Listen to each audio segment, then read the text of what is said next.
Hello, and welcome to the Finding the Unicorn in You podcast. I'm Dr. Jaime G. Raygoza, a life coach, psychologist, and your host. Join me on a journey to inspire and transform ordinary lives into something special. Here, we celebrate the unicorns, those who choose not to follow the ordinary conventional path, but rather chase after their dreams and choose the path less taken, making them truly unique. Together, we'll explore powerful life coaching techniques and hear from special guests who embody the spirit of unicorns in their own way. What are we waiting for? Let's get started. Hello, everyone, and welcome to another episode of Finding the Unicorn in You. Today, I have the president of the greatest interior landscaping company in San Francisco Bay Area, Office Plants by Everything Grows. In addition, he serves as an adjunct college professor where he helps inspire students to develop and apply key concepts of marketing specifically to their area of interest. He has been on a TEDx and he's a TEDx speaker, best-selling author on reducing stress in your everyday life. And lastly, but certainly not least, he is a certified laughter yoga leader and improv comedy cast member supporting his community to laugh more and stress less. I'm very excited to have him on here and we're going to have so much to talk about. So without further ado, welcome Professor Pete Alexander. Jaime, thank you so much for having me on your show. And I'm so grateful for your listeners' time listening as well. Of course. So why don't you tell us a little bit? You have a very extensive background, which I'm very impressed. And we just talked about this, but you're also a laughter yoga leader like myself. So Tell us a little bit about how you got into these fields and why. Sure. Well, let's start with the interior landscaping. We'll go in order as you presented it.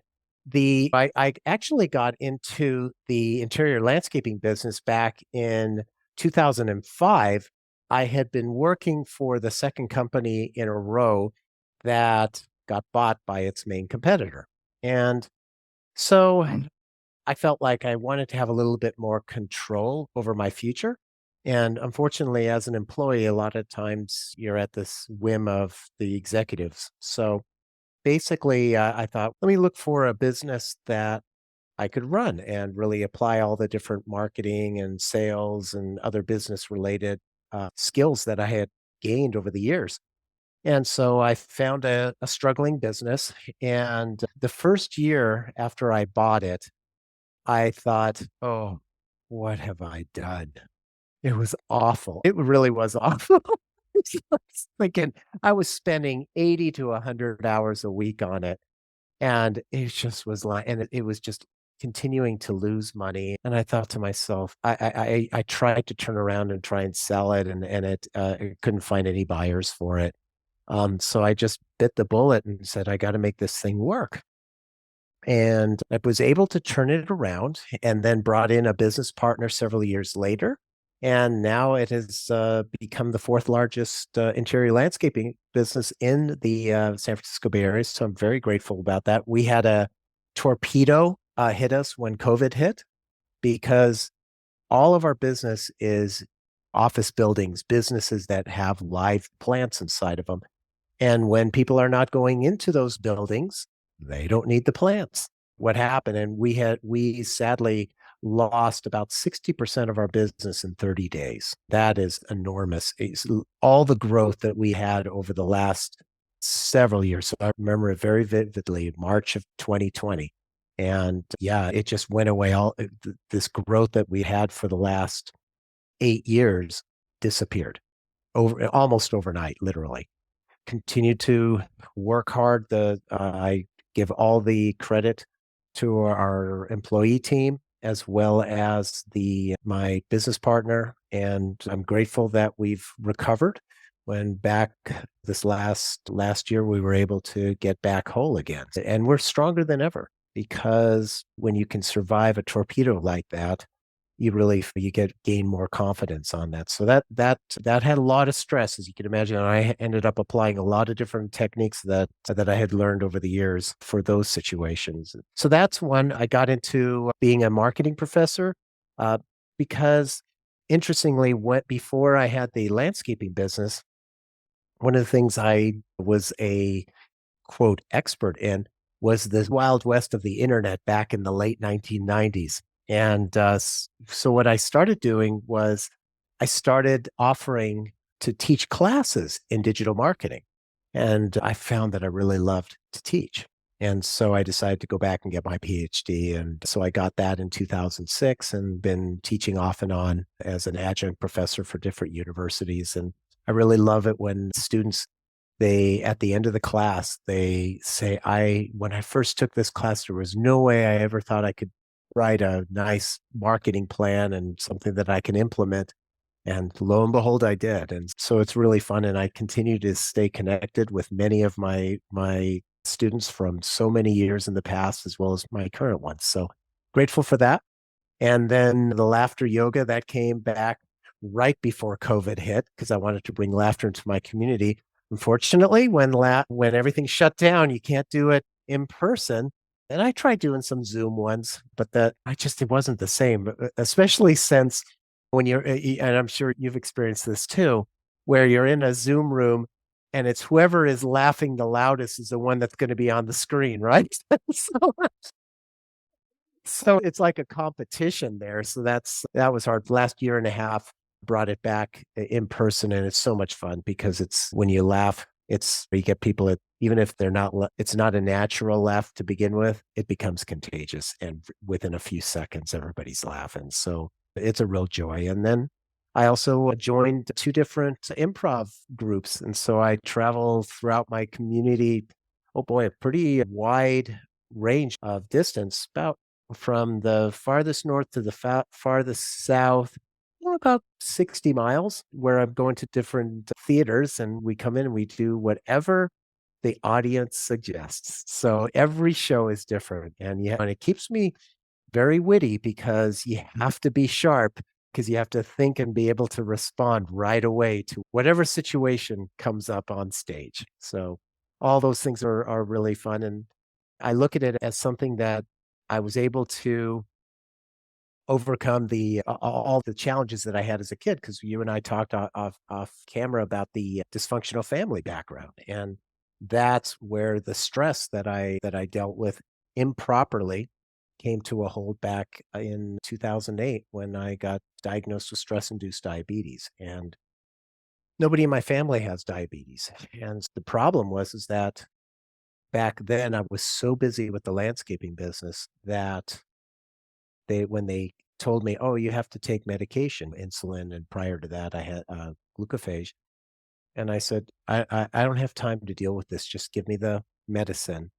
And I continued to burn the candle at both ends for another 10 years until I ended up in the emergency room and an extended stay in ICU, 1 hour from being comatose with a severe case of diabetic ketoacidosis, which for whichever listeners don't know what that is, basically my body was eating itself alive because of my stress. And that was an epiphany moment for me because I realized if I continue doing what I was doing and not taking care of my health, I wasn't going to be around to meet my future grandchildren. And so that that is why I do what I do now. That's an amazing story, and thank you for being so vulnerable and sharing that with us. And I didn't even know that you can get stress-induced diabetes, so that's something that I just learned right now. Yeah. Yeah. So technically, if you were to say to a doctor, I have stress induced diabetes, they'd say, technically, that's not correct.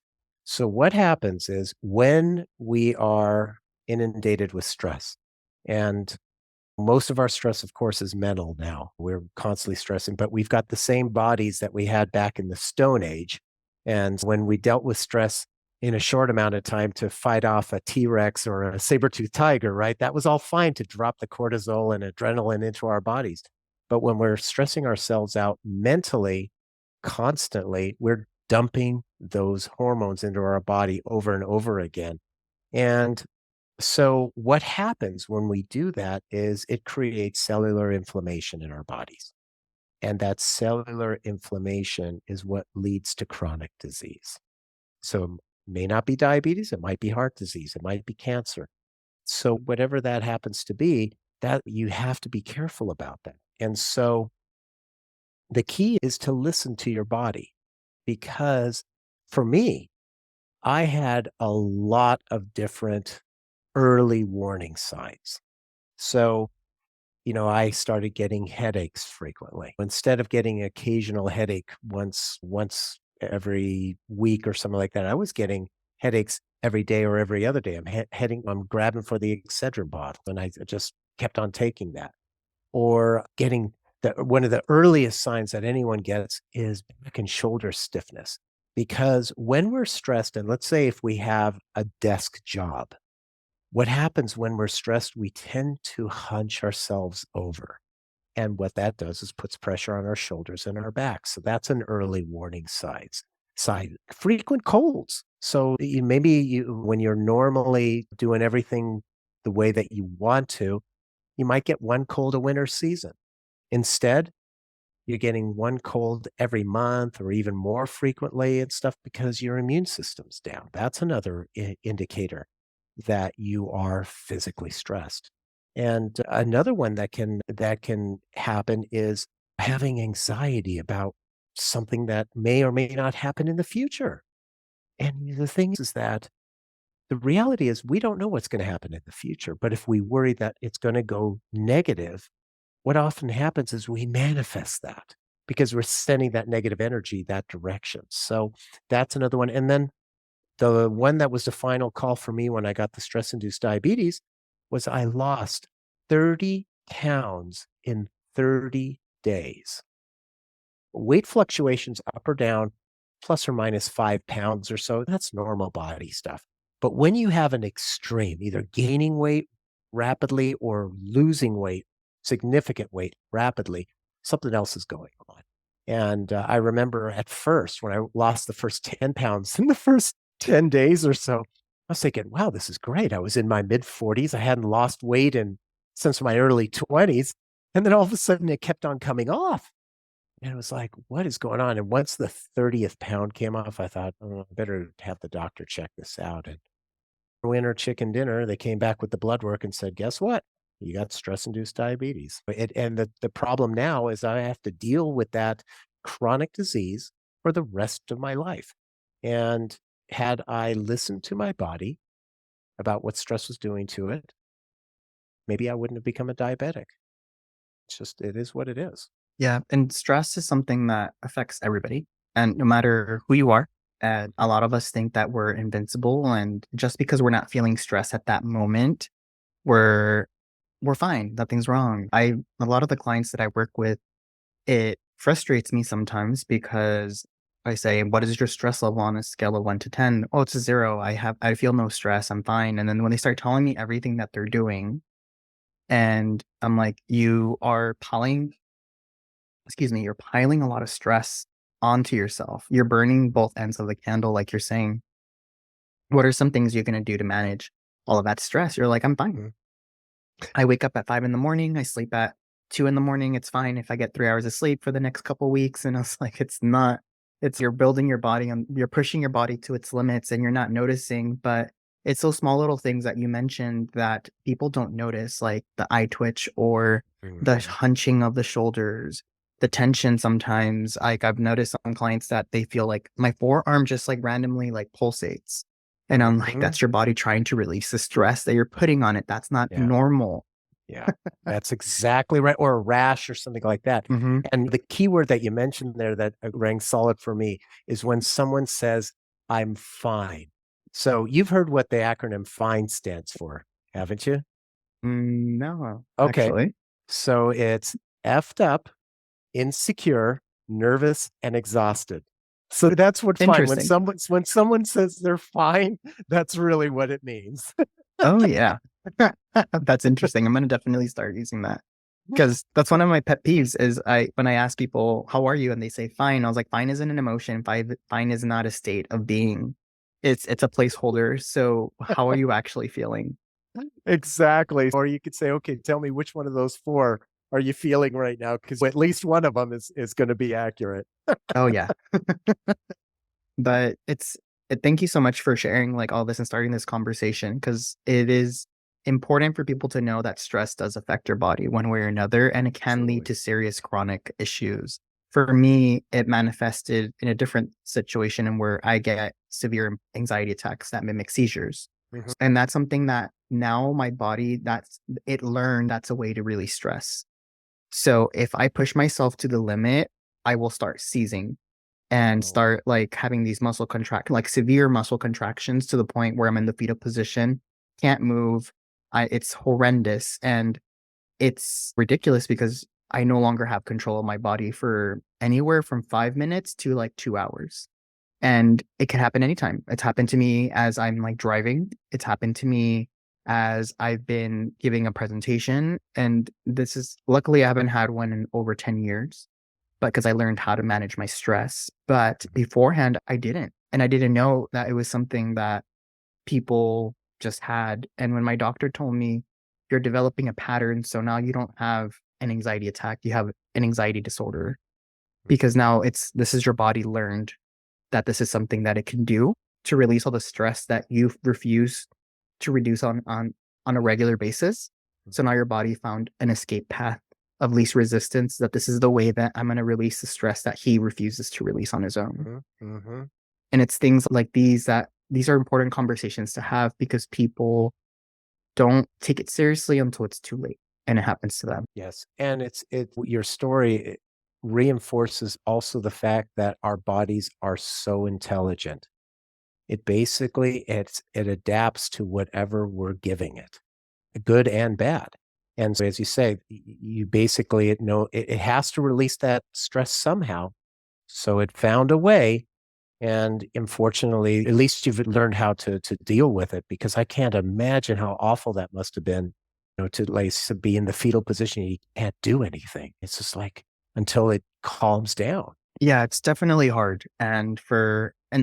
And then something I do to like premise is that each person's body reacts differently. Like you said earlier, some people's anxiety attack can be severe hives and rashes.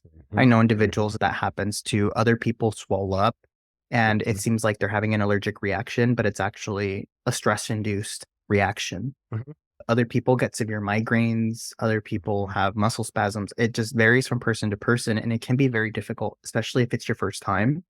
Like I know one of my best friends called me because she knows that I struggled through this, and she went to the hospital 5 times in a week because she thought she was having a heart attack. And they admitted her as having a potential heart attack, but then when they did all the tests, nothing happened. It was an anxiety attack that mimicked a heart attack. So that's her body's way that it learned now, that whenever you stress me out too much, I'm going to give you severe chest pressure to the point you can't breathe, like you feel like you're dying. And that's like each person is different. And you have to learn how to manage your own symptoms if you push your body to that point. Absolutely, because your body is ratcheting it up each time. When you don't respond to the stress in the way that it needs you to respond to it, it's going to continue ratcheting it up. And I like to call my pancreas, it had to have been my weakest link in my body's chain at the point where it shut down. And so guess what?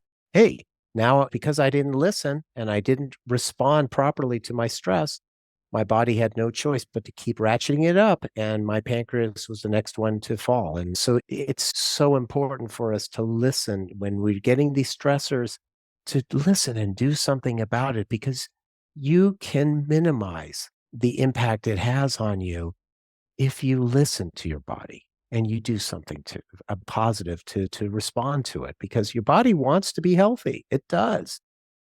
But if we don't let it be healthy because we keep dumping the stress into it, it's just you're going to leave it no choice. But at some point, something worse is going to happen. I agree. And I think from what I feel is that a lot of individuals tend to take a passive approach in their life, especially when it comes to stress, because we're not really taught at a young age that we need to manage and do self-care and do meditation and do things to really focus on that mental health. We're taught to just push until we get what we want. And then we reach this level of bliss, that the American dream, whatever it may be, where we suddenly stop working, which is not true.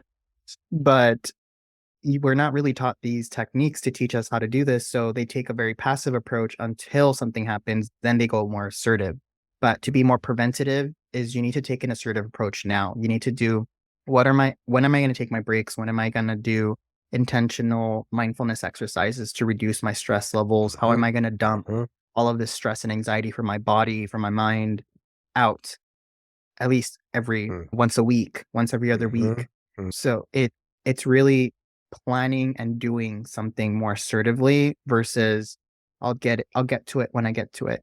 I'm a Yeah. firm believer, if it's not on my calendar, it's not going to happen.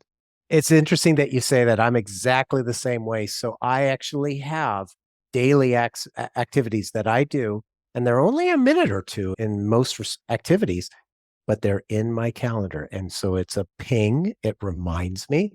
And the key is you treat that in the calendar just like you would an important appointment, like with a customer, a client, work, whatever it happens to be.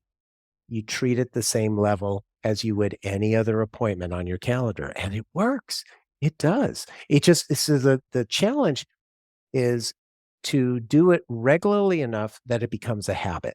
That's the key because, and again, depending on the person, it can take anywhere from 21 to 60 days to make it a habit. But once it is a habit, and this is both positive and negative, once it's a habit, it's in our subconscious and it's on autopilot then. Yeah, I completely agree. And each person can do different things. Some people go and do a walk and without technology, and then they as their escapism. Some people just sit down and do meditation silently.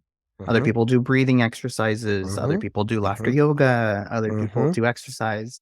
So you just need to find what works for you because everybody's different. Absolutely. When I wrote my book, there's over 120 activities in there, and the vast majority of them are 5 minutes or less. And the reason I had so many in there is because something that works for me may not work for you, and vice versa.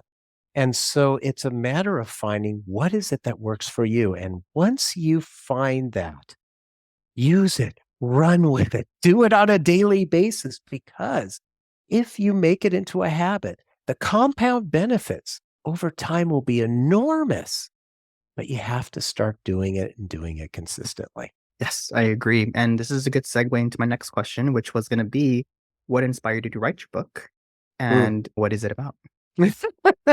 Yeah, it's called Lighten Your Day, Fast, Easy, and Effective Stress Relief. And what it did was after I had that experience in the ICU, so I'll go a little more in detail into what actually happened there. A couple of years prior, I had gone back to the corporate world. And because I brought the business partner into the landscaping business, and then I brought somebody in to handle the sales. And because I had an old boss who wanted me to come back to work and make him look good, basically. And so I went, okay, made an offer I couldn't refuse. He ended up leaving the company a couple of years later. And I was in my mid 50s and I got a micro manager as a new manager. And so here I was, my second day in ICU.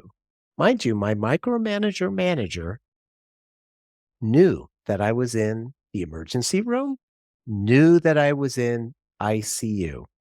I kid you not, second day in ICU at about 6 a.m., I get this text. And the text says, you have a webinar you need to run at 8 o'clock. What are you going to do about it? And I'm looking at my phone and I'm thinking, oh my gosh, I've been recovering here in the hospital. I totally forgot. And so I'm sitting there pushing the envelope of my phone because what a surprise. I did not have my work laptop in the ICU. So I'm trying to reschedule this webinar. And the nurse who was on taking care of me at that point comes over, she checks my blood. And when I was originally admitted into ICU, my blood sugars were so high that the medical grade glucometers could not read my blood. All it said was high. So the lab had to manually estimate what my blood sugar was. It came back 8 to 10 times higher than normal. And that was because I was working on this very high profile project at work and it was stressing me out. My blood sugars after 2 days in the hospital were still high, but they had come down into a little bit more reasonable numbers. They were still high, but at least the glucometers could read it and stuff. And as she took my blood reading while I was sitting there trying to reschedule the webinar, my blood sugar started skyrocketing straight back up. And she says to me, "This pretty much a complete stranger." She says to me, "You realize that's what put you in this hospital bed in the first place." And that was the epiphany moment that I had. I went, oh my gosh, I am trading my health for my career, and that's a very bad trade. So what I did was I was in the hospital for another couple days, and I spent most of that time just thinking through everything. And I realized after I got out of the hospital, I said, I can't do this anymore. And so I decided to resign, and I just focused on my health by applying all these different tools and techniques for stress relief. And a lot of them worked, some of them didn't. But what I noticed was that not only did my stress go way down, my blood sugars as a diabetic went down, my weight went down, and my energy level went way, way up. It was as if I had discovered a fountain of youth. And here's the crazy thing. If you saw a picture of me from 2008, when I was first diagnosed with stress-induced diabetes, and you see me now, other than a little bit more gray hair, I look younger than I did 14 years ago. That's what stress does to you. And so my former coworkers, my family, they said, you ought to write a book about this. And so I thought, yeah, what the heck? I had written a couple other books several years previously, including the dissertation that you and I both have done. um, but I thought, you know what? I've got to do this. And so it became an Amazon bestseller, and I'm glad that people get benefit from it. And the interesting thing is that when I first looked into doing a book, I looked at different stress relief books that were out there, and most of them would talk about a 300-page book on deep breathing, 300-page book on yoga, 300-page book on meditation. And the reality is, at least where I was coming from and so many of the people I work with, the reality is you only have a couple of minutes to try something before you have to walk into the next stressful situation you're dealing with. You don't have time to read 300 pages on one particular thing. So grab it, try something. If it works, fantastic, run with it. If it doesn't work, big deal. You try it a couple of minutes. The next time, try a different one until you find one or two that work for you, and then you're golden. Yeah, I completely love that. And I think it's a good way because we're all on the go. And a lot of us don't have, like you said, the time to really sit down and learn a whole technique from its origin to now. So I think it's amazing that you created this tool for people to be able to utilize on the go and try different techniques every single day. And so many different ones that, like you said, one may work for one and may not work for another. But wow, what an amazing story. And the fact that you actually ended up in the ICU and you had an individual that still did not care for you and cared more about the business is still, I'm flabbergasted. I know I was manager, and the thing is I would never do that. And as a professor, Hmm. I have my students, if their life happens, we all know that. And then Hmm. there's things that come up. All I tell them to is if something comes up and you've got an assignment due, just send me an email. Let me know. I'll cut you slack. And the thing, but I couldn't believe it that I'm in the hospital, and all my manager cared about was, oh, this webinar. And what am I going to do about it? Not what can we do to help you? It was nuts. It was nuts. And so I literally had to sit there, try and redo that webinar. Then I called one of my guys that reported to me, and I said, hey, can you manage to because I couldn't do everything on my phone. So I had to engage him to help me. But it was like, what? Not manager of the year there. Yeah. And stuff like that, like these type of stories really get to me. And that was actually my dissertation was on why people quit their jobs and why they stay. Oh, And I got a lot of stories, so many like horror story. I think it's a horror story, my dissertation, just because it's a bunch of stories of how bad people were treated and how long they endured it until they had that epiphany. You know what? I'm done. I need to Mhm, leave. mhm. And it just shocks me how a person fails to think of people as people and more Yes. as like gears in a machine. And even after they're in a hospital or they had an accident or something like that, they're like, okay, are you going to come to work or do I need to replace you? Exactly. It's interesting. I'm curious about this because one of the books that I wrote back in the early 2000s, his title was Money Isn't All That Matters.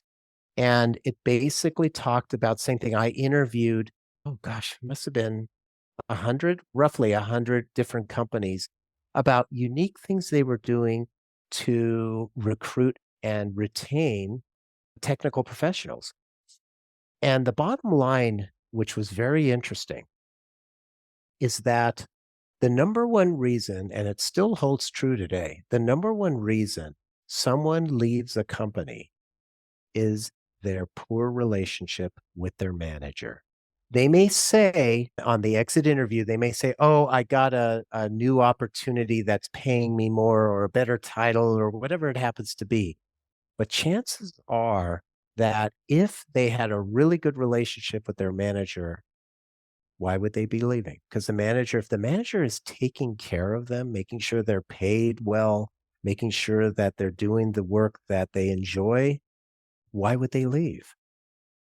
So it's a big one. I love that you did your dissertation on that because that's near and dear to my heart from a different part of my career. Yeah, same. And I did it for social services and individuals, especially nonprofits, because they don't get paid the same rate. Sometimes it's Mhm, almost a dollar or two above minimum wage. mhm, right. And you have individuals staying 20, 30 years. And then you have people like organizations that have the same positions, but they only stay 3 to 6 months. So you have to like what's going on. And there was a huge Mhm, correlation between leadership and the mhm, culture. And some people used other type of factors, but when you really pinpoint it and you put it together, it's all led by how the manager is, the culture that they're creating. right. So it does say a lot based on the person. And when you start noticing these trends, you can start pointing out your employees are not the problem. It's the people you chose to lead these employees. Yes. Yes. Absolutely. So true. And when I was in sales back early in my career, one of the funniest things that used to be said is the quickest way to ruin a great salesperson is to make him or her a manager. Yeah. Because there's people that are born to be managers, and there's definitely people that have been born not to be. Yeah, and so it's true, and it's interesting. I've had to work with some really doozies in my career. I had one who he was such a control freak. I remember I was the first job I had in marketing in my career, and he was such a control freak that he wanted to we had adjoining offices, and he wanted to cut a hole in the wall between our offices so he could listen to every conversation I had on the phone to make sure that I said everything correct to a salesperson, to a customer, everything like that. And he constantly, he was, for the first year that I worked there, he was literally sitting in my lap for everything. And I was like, I couldn't believe that I lasted that long because I was just, what is this? But it was my first marketing job. I had transitioned from sales and I had actually been recruited by the president of the company who was a doctor. And I was in the pharmaceutical industry and I had come into his clinic and I was training his staff on how to use this allergy respiratory product. And he took me aside and he says, hey, I have a need for an extra marketing person in my company. Would you be interested? And I thought, sure, I'll come in and interview. Lo and behold, I didn't know that I was going to be working for his son-in-law was not him. And it just micromanagers, the sad thing about it is micromanagers micromanage because they don't trust their employees. And when you don't have trust in that relationship, then inevitably it's going to go sour. And I'm going to take that one step further before we switch into another topic. They don't trust their employees because they don't trust themselves and how they manage and their skill set. It all comes from an insecurity. You micromanage because you're insecure that you're not going to be the leader you're supposed to be. You're not going to produce the results. Therefore, you don't trust, since you don't trust yourself, you don't trust other people under you, because why are you going to trust them if you don't trust your own ability? That's a good point. That's a really good point, because I figured it was a good, 100% about that they want to make sure that their employees don't make them look bad, because it's all about how they look, right? And so they're micromanaging, but it's a good point. I hadn't thought of that. Yeah, it's true. Yeah, but I can go into a whole nother hour talking about this. But we are running out of time.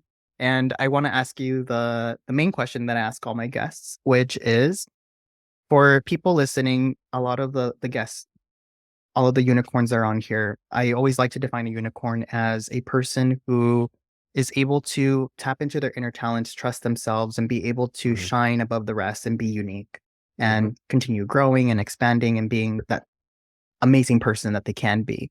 With everything that we talked about today, with stress, anxiety, and all of these techniques, and from your experience, how can someone start their unicorn journey to be able to still take care of themselves, but be that best version of themselves? Yeah, that's a great question. So you have to be, first and foremost, you have to be in the present, because you have to be aware of what's going on in the present. If you are, then you can take note, as we were talking about earlier, about different things about our body, what it's doing. And when you see something that's happening that isn't normal about your body, don't just brush it off. The reality is, you have to take care of yourself. And why it's so important to take care of your health is, think about when the last time, let's say, that you had a really bad flu. Chances are you didn't feel like doing anything other than lying in bed. And when you only have the energy to lie in bed, you're no good to your job. No, you're no good to your business. You're no good to your education. You're no good to your loved ones. Don't take it for granted. So whatever you do, make sure that you're not trading your health for your career or any other responsibility, because you need to maintain your health so that you can be there to do the good job, to run the successful business, to do well in school, to be supportive of your loved ones. It all comes back to being healthy, because health and our time available, those are the two most precious assets we have. I completely love that. And I think that's an amazing piece of advice. And we do need to take care of ourselves. We do need to put ourselves forward and know that the consequence of not doing that is what you said. You're going to be bedridden, and you're going to feel more guilty, and you're still not going to relax, because how many of us have gotten sick and we're like, oh, I'm useless, I'm just here. And all those negative thoughts just start doubling down instead of being productive. So be purposeful in your resting state and trying to rejuvenate as much as possible. Absolutely. And the other thing to think about is, when we're on our deathbed, we're not going to be thinking about, oh, if only I would have spent an extra half an hour a day at work or something. We're going to be thinking back and thinking, what else could we have done with our time if we were healthy? That really puts it into perspective. Oh yeah, definitely. I'm not going to be thinking about, damn, I should have clocked in those extra 30 minutes to finish that project. Whatever. Yeah, it's true. And the other thing too, mentioning about like I'm sure you've probably used this idea with the anxiety. One of the most powerful things we can do is be mindful and say, okay, if we're worried, we're anxious about something is stressing us out. Will that situation, that issue, be important 5 days from now, 5 weeks from now, 5 months from now, 5 years from now? Reality is, it probably won't. So why are you letting it stress you out so much? So we just have to be mindful and be in the present. And that is a great question and a good reflection for one to do, because we're so in the moment now and we're like, wow, this is going to be like never ending. And then you explode. But yeah, is it going to matter a week from now? And then something that I like to ask the clients is, what happens if you don't finish that task? What's going to be the consequence? Okay, you have this big work project that's due today by 5 p.m. You obviously know you're not going to have enough time. Yep. You communicated to your employer, they refuse to budge. What's going to happen? Yeah. It still needs to get done. So do as much as you can, apologize, and then finish it tomorrow. Yeah. And I bet you that they're still going to be more appreciative of you submitting something versus nothing, or just submit whatever you got. There's no need for you to kill yourself to appease something that was out of your hands or out of your control. Yeah. Just do the best you can and just let it go. Lesson release, and life will continue. Go. And the thing is, if you set up that boundary too at work, one of the most powerful things that I used to do was, if you've got your whole time is full, and then what does somebody do? The manager dumps something else on you. What I learned to do, and it took 10, 15 years of my career before I figured this one out. But what I started doing was going to my manager and saying, okay, I can do this extra thing that was just dumped on my lap. You pick what's not going to get done on my current plate. Let you make that decision, because I have to focus on this right now, and this is going to take my time. So you have to be okay with whatever else is not going to get done when it was supposed to be done. So if you can give it back to the manager, and then chances are, if it's a supportive manager, he or she will say, okay, go ahead and do this one first, do that one next. And that gives you the runway to be able to not burn yourself out. Exactly. And if it's a really supportive manager, they'll be like, let me take this off of you. Yeah. Let me either give it to somebody else, or I'll complete it for you.